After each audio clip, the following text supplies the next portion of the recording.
Assalamualaikum warahmatullahi wabarakatuh. Nama saya Zulfa Eka Suryani. Di sini saya akan menerangkan tentang materi manajemen strategi. Topik yang saya akan sampaikan adalah yang pertama adalah apa itu manajemen strategi, yang kedua macam-macam strategi, yang ketiga masalah manajemen strategi saat ini, yang keempat adalah isu-isu manajemen strategi. Sebelum mempelajari apa itu manajemen strategi, hendaklah kita mempelajari apa itu manajemen dan apa itu strategi. Apa itu manajemen? Manajemen adalah sebuah proses perencanaan, pengorganisasian, pengarahan, dan pengawasan terhadap sumber daya yang ada untuk mencapai tujuan yang efektif dan efisien. Sedangkan arti dari strategi adalah proses penentuan rencana para pemimpin yang berfokus pada upaya tentang bagaimana tujuan perusahaan dapat dicapai. Jadi, manajemen strategi adalah proses rangkuman aktivitas pengambilan keputusan yang dibuat oleh pemimpin dan diimplementasikan oleh seluruh jajaran di dalam suatu organisasi untuk mencapai tujuan. Mengapa manajemen strategi sangat penting bagi suatu organisasi? Karena yang pertama, mengantisipasi setiap perubahan kembali secara merata. Artinya, manajemen strategi memungkinkan eksekutif puncak untuk mengantisipasi perubahan dan menyiapkan pedoman dan pengendalian, sehingga dapat memperluas kerangka waktu atau berpikir mereka secara perspektif dan memahami kontribusi yang baik untuk hari ini dan hari esok. Yang kedua, dapat membedakan seberapa baik kinerja organisasi. Mengapa beberapa perusahaan berhasil, sementara yang lain tidak, meskipun menghadapi kondisi lingkungan yang sama? Riset telah menemukan hubungan yang positif antara perencanaan strategi dan kinerja. Artinya, organisasi yang menggunakan manajemen strategi mempunyai tingkat kinerja yang lebih tinggi. Yang ketiga, manajemen strategi membentuk, mengkoordinasikan, dan memfokuskan upaya karyawan pada apa yang penting. Artinya, setiap bagian harus bekerja untuk mencapai tujuan organisasi. Manajemen strategi akan membantu melakukan hal ini. Selanjutnya adalah proses manajemen strategi.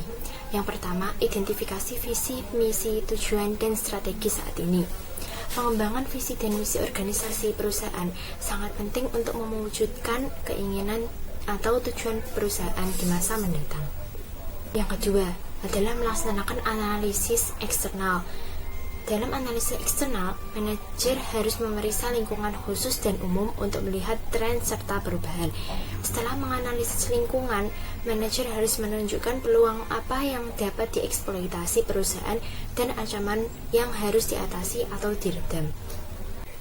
Yang ketiga adalah melaksanakan analisis internal. Analisis internal memberikan informasi penting mengenai sumber daya dan kapabilitas khusus organisasi. Sumber daya perusahaan adalah aset yang meliputi keuangan, fisik, manusia, dan yang tak berwujud yang digunakan untuk mengembangkan, membuat, dan mengantarkan produk kepada para pelanggannya.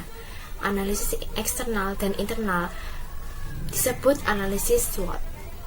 Yang keempat adalah memformulirkan strategi, artinya manajer harus mempertimbangkan realitas lingkungan eksternal dan sumber daya yang tersedia serta kapabilitas dan mendesain strategi yang akan membantu organisasi mencapai tujuannya. Yang kelima adalah mengimplementasikan strategi. Artinya, fungsi implementasi strategi pada prinsipnya berkaitan dengan usaha untuk memastikan bahwa strategi yang dipilih cocok dan dapat dilaksanakan tepat pada waktunya. Yang keenam adalah mengevaluasi strategi. Tahap evaluasi diperlukan untuk mencermati sukses tidaknya strategi yang diterapkan. Evaluasi sangat diperlukan agar strategi perusahaan Anda beradaptasi dengan baik pada setiap perubahan internal maupun eksternal.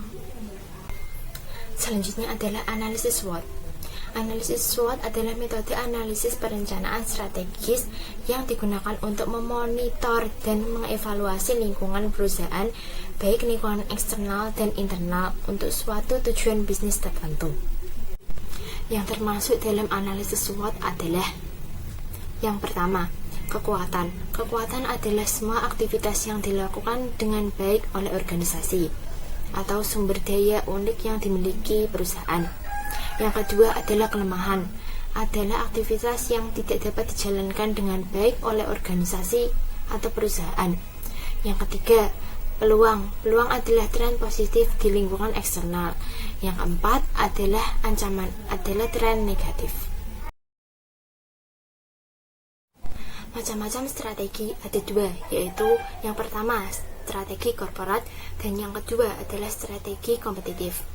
Pertama, strategi korporat. Menurut Birney and Hestley tahun 2008, strategi korporat adalah tindakan yang diambil oleh perusahaan untuk memperoleh keuntungan kompetitif atau competitive advantage dengan menjalankan usaha di berbagai pasar atau multiple markets.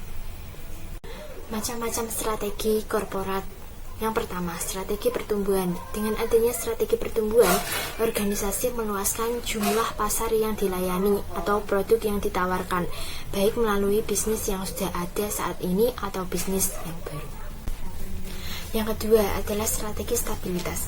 Dengan strategi stabilitas, organisasi tidak melakukan perubahan yang signifikan dalam apa yang dilakukannya.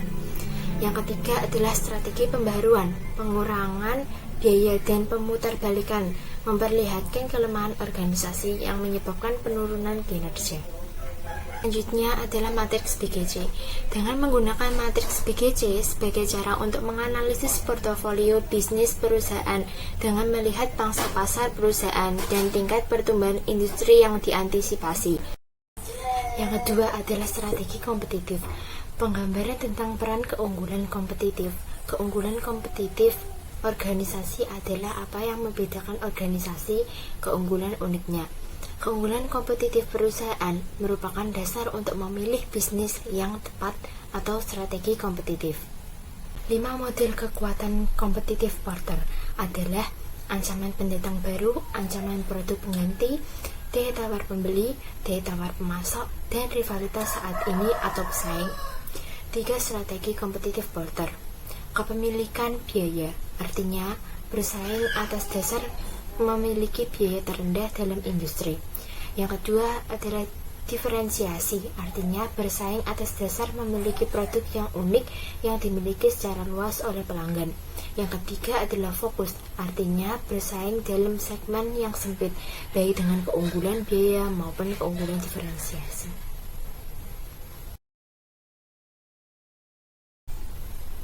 Selanjutnya adalah masalah manajemen strategi. Fleksibilitas strategi atau strategi flexibility mengacu pada kemampuan perusahaan untuk beradaptasi dengan lingkungan bisnis.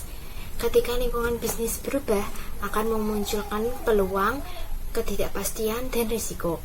Karenanya, perusahaan yang fleksibel berusaha untuk mengatasinya dengan mengadaptasi strategi e-bisnis. Manajer menggunakan strategi e-bisnis untuk mengurangi biaya, mendiferensiasikan produk dan jasa perusahaannya, membidik atau berfokus pada kelompok pelanggan khusus, atau menurunkan biaya dengan standarisasi fungsi kantor tersebut. Manajer strategi dapat mengambil strategi yang lebih berorientasi pada pelanggan, dan manajer strategi juga dapat menerapkan strategi yang lebih inovatif. Selanjutnya adalah isu-isu manajemen strategi. Yang pertama adalah keunggulan, yaitu manajer mampu menganalisis kekuatan, kelemahan, peluang, dan ancaman dari sebuah organisasi tersebut. Dan manajer telah siap untuk memformulasikan strategi yang tepat, yaitu strategi penggalian kekuatan organisasi dan peluang eksternal. Yang kedua, yaitu organisasi nirlaba melakukan apa itu konsep keunggulan kompetitif. Sama pentingnya dengan organisasi yang bertujuan mencari laba. Karena dengan konsep keunggulan kompetitif, organisasi nirlaba dapat menunjukkan lebih baik dari organisasi lainnya. Yang ketiga adalah perkembangan etika dalam analisis atas lingkungan internal dan eksternal organisasi harus dimasukkan. Karena etika dalam organisasi memunculkan hubungan antara organisasi dengan pihak eksternal dan internal. Hubungan organisasi dengan karyawannya adalah untuk menghasilkan standar perilaku tertentu. yang dianggap etis. Yang keempat adalah internet dapat membantu manajer untuk menjual barang secara online. Misalnya, perusahaan Dell melopori model bisnis yang baru untuk menjual komposisi secara langsung kepada konsumen melalui internet. Jadi, perusahaan Dell bisa menghasilkan uang dengan cara tersebut. Ketika manajer berpikir mengenai strategi, mereka harus berpikir mengenai viabilitas ekonomis. Yang kelima, untuk mewujudkan tujuan perusahaan di masa mendatang, perusahaan harus mempunyai misi. Contohnya adalah misi dari perusahaan PepsiCo adalah menjadi perusahaan produk konsumen terkemuka di dunia yang berfokus pada makanan dan minuman siap saji. Misi dari perusahaan Facebook adalah utilitas sosial yang menghubungkan Anda dengan orang lain. Misi National Heart Foundation of Australia adalah mengurangi penderita dan kematian akibat penyakit jantung, stroke, dan pembuluh darah di Australia. Misi dari Nutrisi Food adalah berusaha untuk menjadi pionir dan memimpin memberi solusi kepada pelanggannya untuk meraih kehidupan yang lebih sehat, lebih nikmat, dan penuh arti, baik untuk saat ini maupun di masa mendatang. Misi dari perusahaan Coca-Cola adalah memberi kesegaran kepada pelanggan dan konsumen dengan rasa bangga dan semangat sepanjang hari setiap hari. Kesimpulannya, dengan adanya manajemen strategi, membuat perusahaan dapat melaksanakan semua aktivitas operasional dengan lebih efektif dan efisien. Perusahaan jadi mudah untuk beradaptasi pada perubahan yang terjadi. Namun, yang lebih inti, perusahaan yang menggunakan konsep manajemen strategi akan lebih menguntungkan daripada perusahaan yang tidak menerapkannya. Terima kasih.